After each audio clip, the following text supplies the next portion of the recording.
Okay, so today I'm going to talk to you about a notion, a concept, and a product called Kano, which is a computer that anyone can make.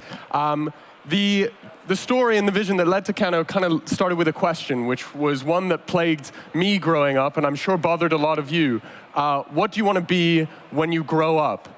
Whenever I was asked this question, I would get very anxious and stressed because I would always think of things in terms of what I wanted to do rather than what I wanted to be. You know, one day you are enjoying the mathematical times tables and your teacher comes to you and says, you're a mathy right brain kind of person, so you should be in the logical world. The next day you're enjoying finger painting and then you're branded a creative, a left brain. And as we grow up, our parents, our teachers, they apply these labels to us and they often serve to keep us out of things that are interesting. And one of them, I think, is the computer. I started out in life trying to be an actor, and as you'll see from my rushed and stuttering presentation today, there was nothing there. Then, at age 10, I saw The Matrix, the original, of course, and this was a religious experience for me, seeing The Matrix. It made me feel as if the world around me could be modified, poked, touched, and changed simply with the power of imagination and wordplay. So I really wanted to be a hacker. I really wanted to kind of hack into the world around me and, of course, dodge bullets and defeat Agent Smith. But when I went online and tried to learn how to code, I was griefed by everyone on the forums, calling me a noob, calling me, you know, oh, what are you, 10 years old? And I was 10 years old, so it was very depressing. Next, I wanted to be an artist. With the little programmatic knowledge I was able to absorb before the age of 13, I started working in processing in JavaScript, building sort of generative art. Again, I never saw why this distinction between the visual, the expressive, and the logical, the programmatic, was so powerful and so important to so many educators and parents in my life. To me, they seemed one side of two ends of a continuum. Next, I wanted to be a writer, and this was actually my previous career before doing what I do now, which I'll show you in a sec. The world is growing insanely complex, insanely difficult for normal people to understand. All of us here, I mean, given the quality of the Slush attendees, I'm sure this doesn't apply to you, but given the complexity of the financial systems, the technological stacks that dictate our lives today, we really need simple stories, human narratives, and nice, touchable, playable ideas to get everyone involved. So I started out working for places like New York Magazine, The New Republic, and Newsweek. I was reporting on business and technology, but as many of you know, journalism has sort of lost its business model and at the same time lost its soul as well. I was doing a lot of aggregating, a lot of stealing other people's content, which I didn't feel good about, so I left to do a master's at Cambridge, which is when I thought, well, what am I going to be when I grow up? Probably unemployed, given that up to 25% of Europeans under the age of 25 are unemployed now. We are not giving young people today a realistic vision or even an exciting vision of what they can do in their future. We tell them, you know, you better learn to code, you better get your STEM skills, or you will be thrown into the gutter as the machines, the robots, like in The Matrix, take over. We tell them, learn to code so you can get a job at Google and get free quinoa in the cafeteria and ride around on a little red, blue, and yellow bike. But kids are looking at this and they're saying, I don't connect to that, and they're not finding their place. They're not finding what they want to do because the world is telling them what they have to be. So what I do now is I make a computer kit called Kano. It's a computer encoding kit designed for all ages all over the world that we brought to Kickstarter about a year ago, actually a year almost to the day. And I am going to try, this is how it would arrive to you in the mail. It's $150, 99 pounds, 99 euros. You can check it out at kano.me. But we wanted to build the first computer kit that had the simplicity of Lego. That anyone in the world, whether they were, you know, an experienced developer or just, you know, a 7-year-old kid, could open it up and find a beautiful, physical, and open expression of some of the core tenets of personal computing, and start using it not to learn how to code, not to become a computer scientist, but to make games, to make music, to make websites, to express themselves, to touch and play with the world around them. Okay, so we open it up. It's a kit of 36 components. You're guided by a series of stories. This was where sort of the journalism and design background came in. Page by page, a lot like your favorite, Lego books growing up, Meccano. And as we flip through, because I'm short on time, I think I'll just dive into the components. At the core of our kit is the wonderful Raspberry Pi microcomputer, which I first encountered at Cambridge. The problem was, at the time, when you bought a Raspberry Pi, it would end up in the, you get it in the mail like this, and unless you were a Linux head, unless you knew how to burn an OS to an SD card, you would be very confused. It was very naked and very difficult for a non-technical person to get started. Little custom case, slips together, click, nice. Now, after you've built the little enclosure, we, of course, want you to build a speaker so you can listen to wonderful contemporary classical music. Here, this goes through the hole. OK. Now, this kit, as it comes to you, has all the hardware you need, including a power-up that will get you onto Wi-Fi. And I think most importantly, our open source operating system, Kano OS, which we based on Debian Linux, which is a whole world, an open playground of games, music, movies, all of which are manipulable and self-controlled by code, and simple code projects, which I will show you in a minute. Slides in quite nicely there. We intentionally wanted to design this not just for a Western world audience. We feel that the rising creative generation is coming up in places that have traditionally been ignored, using simple and cheap tools rather than closed proprietary ones, and taking control of them in ways that are kind of unexpected. So we designed this little power brick that is custom and modular, pulled out of my pocket the European adapter, which I don't get to use enough, so thank you for inviting me to Slush. Here is, of course, the little micro USB. There's a little power over here. Now, we should be able, where is the HDMI plug here? Here it is. Lovely. Thank you, Slush technical support. It just keeps getting better. There are also some cool customizations, by the way. So if you're an 8-year-old, making a computer is not just about building a little Raspberry Pi PC and running some scripts. It's about expressing your creativity. So we include some stencils. We include some stickers. The first people who come up to me after this talk and tell me that I seemed not nervous at all can have one of these stickers. And a book of code powers, which we'll get to in a minute. So let me plug in here to HDMI. I've done it. The Kano keyboard, which some of you may recognize, includes Bluetooth and RF. It's designed for the hands of a child.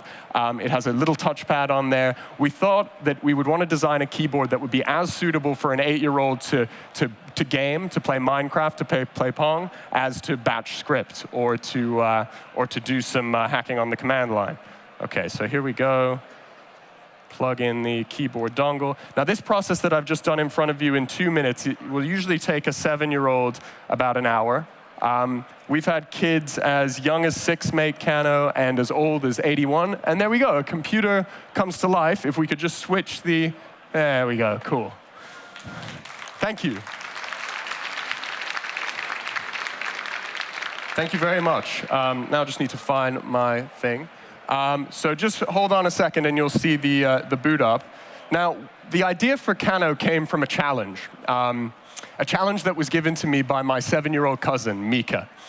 When I was at Cambridge, I first encountered this little green board, the Pi, and I brought it home to show him, to basically get him excited about it. He thought it was way too complicated. Here he is, Micah, right, Jesse, my other cousin on the left. And he said, you need to make this as simple and fun as Lego. So I teamed up with my co-founder, Jonathan, an Israeli kind of logistics and operations wizard. I was more the kind of design, tech, spiel guy, branding guy. And we moved in together into a little flat in North London. We started, here we are at Legoland, where we got most of our inspiration. We knew that people wanted to do this. We knew that there was latent curiosity surrounding this. Look in all of your pockets. You see hermetically sealed sapphire screens, more powerful by exponential margins than the computer that took us to the Apollo. And yet, despite this power in every one of our pockets, a tiny fraction of us, 1% of 1%, actually know how to look below the angry birds and take control. It's as if we've created this world of alien agent Smiths, 8.2 billion connected devices in the world, according to Cisco, but only 50 million people who can talk to them. That includes amateur and professional computer programmers. This is an interesting phenomenon, I think, because it is implicated in inequality. You know, while I was reporting at New York Magazine, I was embedded at Occupy Wall Street. I was down there in Zuccotti Park in the tents, rain coming down, and they would be chanting and waving their signs, you know, down with corporations, you know, bring the power back to the people, the 99%. And then they would go into Starbucks, and they would take out their iPhones or their iPads or their MacBooks. They'd go to Twitter, and they'd tweet, you know, hashtag Occupy everywhere. And I was always surprised. I mean, we think that inequality has so much to do with our checking accounts, with the fat cats on Wall Street, but we never interrogate whether it has something to do with our iCloud accounts, with the fact that the way that all of us connect and communicate and create has been essentially imagined by a very small subset of people with a secret knowledge in Silicon Valley, London, and yes, Helsinki as well.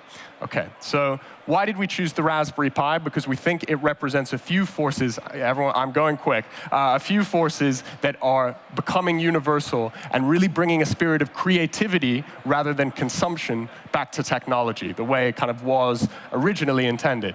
It was cheap, it was open, and it was physical, tangible. We've heard a lot about that today from Roland and others. But was it simple? No. On the left, that's the Raspberry Pi for Dummies manual. It was 432 pages long, tiny font, black and white. Same thing with the Raspberry Pi user guide. We were throwing these tools in front of kids. 1 million units had been sold, mostly to plus 44-year-old hackers, hobbyists. But the kids, they would pick them up. They would be enchanted, fascinated, but they'd have no way in, no on-ramp, no simple, fun way to get started. Now, why is this important? Because the Raspberry Pi, it's alone, this little board, is 4 times as powerful as the Cray supercomputer, which in the late 70s was the world's most expensive, $2 million, and most powerful computer.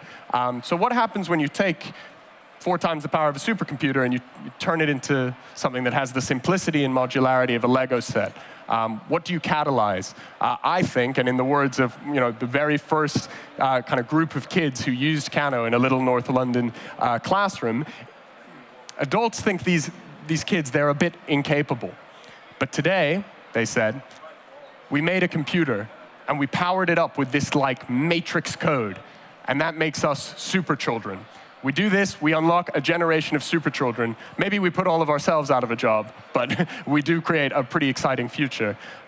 This was the first page of the book. This is what a computer looks like before it's bored, a naked board with a brain that does nothing, until Jonathan and I, my co-founder, got together in a North London flat. We put these books, these bits, these boards, these bobs, other things starting with B, together and took them into classrooms. We iterated.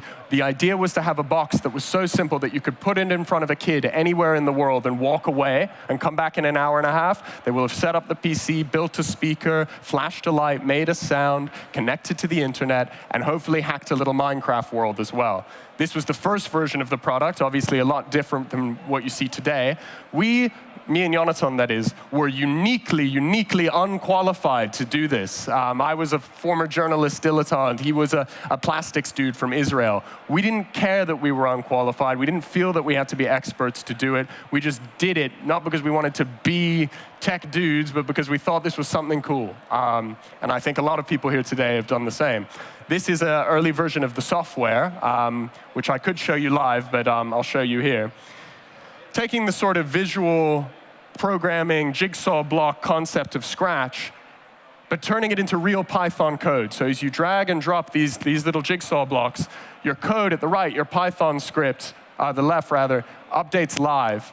And you hit make, there it goes, pumped into the Minecraft game, little volcano in Minecraft. And we've used this approach to give kids the ability to code Pong, to code Snake, to code music. We took the kit, obviously, around London. That's supposed to say all over the world. We went to California. We went to Kenya. We went to Freetown, Sierra Leone. We translated the books that you've seen into 7 different languages. We think the new creative generation, again, is rising anywhere and everywhere. And they don't need highly margined, fancy, premium experiences. They need something that feels open, humane, simple, and physical, so that they can get their hands dirty and remove this notion, this lie, that making is something that the factory does, that making is something that happens far away from you, and your job is just to buy. Everyone likes to make and play. Here's the book in Arabic. Whether you're from Helsinki or Shenzhen or Dakar, we all yearn to look inside. That's very human. Take control. We don't like to feel like Neo in the Matrix, that forces outside of our individual autonomy are shaping our lives, and make and play. So to demonstrate this, we gave a monkey, a rhesus monkey, a MacBook Air, and saw what happened. We put a little bit of food inside the MacBook Air. This is one of our closest evolutionary cousins. The MacBook Air, an amazing piece of industrial design, designed by Apple in California, made in China. But is it really a platform for invention and creativity, or is it a closed box through which you can consume some pre-packaged squircles from the minds of geniuses? Okay, there we go. So we took the kit to Kickstarter almost a year ago today. We hoped to raise $100,000 in 30 days. We ended up raising the $100,000 in 16 hours. We went over the course of the month on to raise $1.5 million. One of my favorite backers was Steve flippin' Wozniak, who bought a kit. So that terrified me when I first found out. Thinking about Steve and both of the Steves and the early 1980s, you know, when they shipped the Apple I, it didn't look too different from this. It was a bunch of components in a box. You had to hook it up to a monitor or TV that you had at home. It was designed to be open to your imagination. It was designed to be an experience, not just a consumable, if you know what I mean. Of course, over the preceding decades, in order to get the mass market into computing, we had to layer on the plastic, layer on the sapphire, layer on the UI, and lock out functions in order to make it more palatable. Now something is changing. The mainstream is ready to make and play with technology, not just sit and absorb and absorb and absorb. This is the world we're living in now. A matrix-like universe in which the forms of creativity are limited to those designed and imagined by a very small subset of people. The problem, again, you know, I think all of us, this isn't news to anyone here. We've all heard about the learn to code meme, how important it is to get kids up to date on computer science and STEM skills. When we present it to them, we do it kind of like this. We say, again, learn to code or else, you know? Learn to code so you can be a big shot entrepreneur. That doesn't really resonate with a lot of kids, I think. I think we should be saying something more like, learn to code so you can make something cool, so you can do something fun on the weekend, so you can make your own Pong game with special rules and beat your friends, so you can become the Minecraft master, so you can make music, so you can design something, so you can be a human being in the 21st century. It's not about getting a job, it's about being free and doing things that you want to do on the terms that allow you to do it best. A new creative generation is rising. This kid, when he was 12 in Sierra Leone, he started pulling electronic components out of the trash outside of his slum. He went to an internet cafe, looked at the wires, looked online, Wikipedia, free information, all of it. And within 2 years, he built his own battery, the B-Man Lion generator, to power the lights in his slum when the grid would go down. 2 years later, he'd built his own radio station and was broadcasting his voice across Sierra Leone. Again, we think of code as something that needs to be otherized, this secret knowledge, this realm of the geeks, the elite. It's not. Code is all of our heritage. It's how we all think, how we all feel. This is a code, the Latin alphabet that you all use every day. I think. This is another code, of course, the decimal number system and a simple function, the times table to put them together. The musical staff is a code for different resonances in the acoustic spectrum, of course. This is what some scholars of prehistoric art would call the first code for a human being. You see this start to pop up 10, 12,000 years ago in Neolithic caves. Basically, Homo sapiens, like us, same DNA, nothing different, starting to get pigments and ochres and planting their hands on the walls and making a code for themselves to carry themselves over time. And that's really what code is about. It's about carrying ideas over time. It's not about, the latest, hottest app, the coolest way to swipe right and say someone's hot and swipe left and say they're not. It's about being human today. So how did we do it? I know I got to wrap up. That's sort of the prototype flow. 36 components manufactured by 6 suppliers in the southern industrial region of China. 128 pages of the book, 500,000 lines of open source code built on Debian. So far, in just the 2 months since we've launched, 20,000 kids around the world have made together over 1.5 million lines of code, games, music, and they've done it with the simplicity we think of Lego. Hardware, of course, is hard, but it's worth it. That's us. 20,000 kits shipped to 86 countries. Shipped, hooray. I'll skip this story, but it's really cute. This kid sleeps with the Kano in his bed. That's a map of all of our backers. 4 everywhere forces that I'll close on. Cheap. People aren't willing to pay the highly margined up rates of the past few decades to experience a computer. They know they're smarter than that. They know they can get something sweet and personal for less. Simple. People don't have the time. We're exposed to so much media, so much content. Don't expect people to read the 300, the 400-page guide. Don't expect them to click through every step of your Instructable. Your product, it needs to be as intuitively simple as the first level, the tutorial of a classic video game. These things don't teach you how to use it. They just let you play, and the playing process imparts the educational value inside. Physical, I've mentioned. Open, and this is the most important and the final one I'll end on. This is a picture of the African subcontinent, African continent rather, below the Sahara, taken from the International Space Station. In Africa, in the next 10 years, 500 million people will come onto the network. They will log on, and they will log on to a world that was very different to the one I first logged onto when I was 10 years old. The International Space Station has had something quite remarkable happen to it. Up until very recently, its software for a few of its key systems was Windows-based. Windows, blue screen of death, security, malware. Very recently, last March, the ISS changed its code base to Linux, Debian Linux, the same stack that runs on Kano, actually. We just use it for different stuff. Debian Linux was built, as many of you know, by hobbyists, by hackers, by makers, by enthusiasts, by artists, by writers, by storytellers, all around the world for free, not because they wanted to be a software engineer, but because they wanted to do something that mattered. And now, mankind's greatest achievement, I would say, the ISS, as it floats around, is being powered by this open spirit of invention. We need to bring it down to earth, bring it down to the mainstream, and bring it down to the young people in a way that is fun and simple, and we will create a generation of super children, whether we like it or not. Thank you very much for having me. Thank you.